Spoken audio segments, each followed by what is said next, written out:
So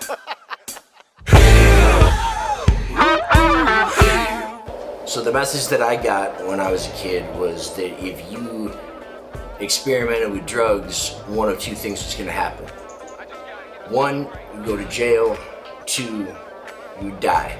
But I looked around and I saw people in movies or in my community or even other kids there in school that were using drugs, and clearly they weren't dead and they weren't in jail.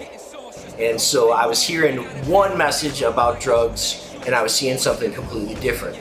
Now we know that opiates are a physical painkiller, but they're also an emotional painkiller. I had done pretty well. I had made a lot of money. I had built a recording studio. I had a record label. I had made some albums. I had done some touring. And once I found opiates, they began to really take over my life. And I started to slowly lose all of these things as my habit grew to $200, $300, sometimes as much as $500 a day. And at this point, even if I wanted to stop, I couldn't. I no longer had control over it. It was not an option anymore whether or not I would use.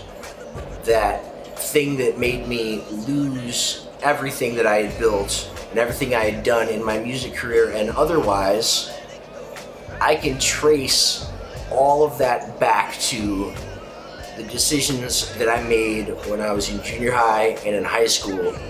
Rather than learning how to deal with my problems, rather than learning how to deal with the stresses of life, I decided to use drugs and alcohol as a way to numb myself. Rather than learning how to build a strong foundation to build the rest of my life off of, I went with that quick fix. Say clap to the rhythm of the drum. The revolution has begun, yeah.